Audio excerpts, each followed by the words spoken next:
pancakes. For this recipe, we need a 1/4 cup of melted butter, so pop that in the microwave for about 30 seconds. Next, add 1 1/4 cups of flour to a large bowl, along with 1 1/2 teaspoons of baking powder and a teaspoon of baking soda, a 1/4 cup of sugar, and a pinch of salt for the haters. Whisk all the dry ingredients until they are evenly combined. For the wet stuff, we need 1 egg, 1 1/4 cups of buttermilk, and the butter we melted in the microwave. Since egg whites and buttermilk are mostly water, we're going to mix them together. And since butter is essentially oil, which doesn't mix with water, we're going to combine it with the egg yolk, which has proteins that help them bond together. You may have noticed that other recipes recommend that you add the oil and eggs separately from the other wet ingredients. This is why.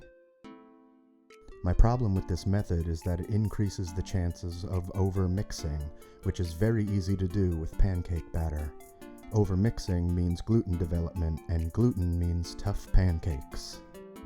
Awkwardly pour those differently sized bowls into a larger bowl, because you're an idiot, and add a teaspoon of lemon juice and a 1/2 teaspoon of vanilla extract. Make sure everything is well combined.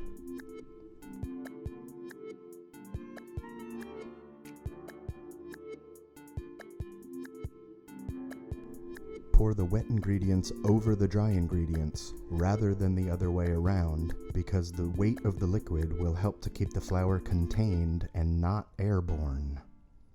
A good trick to make sure you don't overmix the batter is to count to 10, because any less time and you won't properly distribute the flour. Any more time and you'll develop too much gluten. You want the batter to be lumpy, but you don't want any streaks of flour to remain. The acid in the buttermilk and lemon juice combined with the baking soda is going to create CO2, so we're going to cover this batter and park it in the fridge for 30 to 60 minutes so the science has time to science itself. Put a non-stick pan over medium heat and add a small amount of butter. Wiping out the excess will help the pancakes brown more evenly.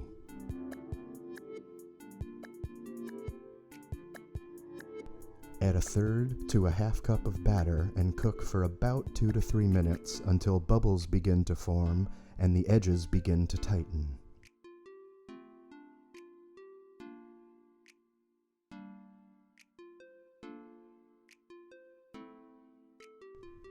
Loosen it up, say a prayer, and give it a flip.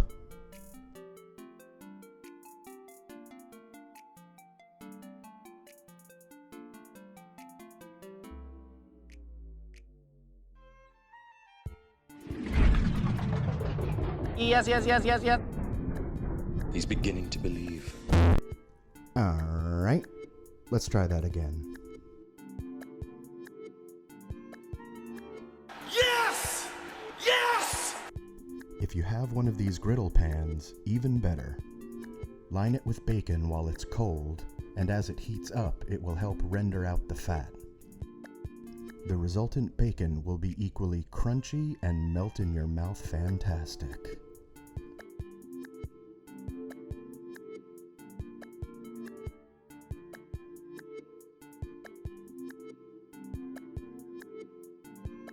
Scrape off the solids left behind by the bacon before you add the pancake batter so it doesn't burn.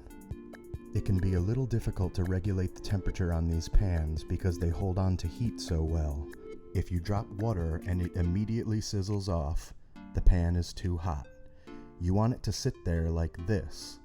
The obvious advantage here is that you can cook more pancakes at once. Just make sure you don't do this. Getting closer.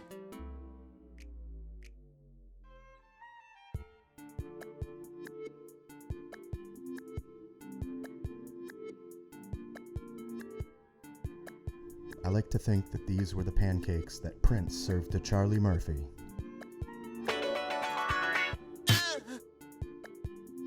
And just so we're clear, maple syrup is the only acceptable syrup for these pancakes. If you use anything else, I will call the police. Ciao for now.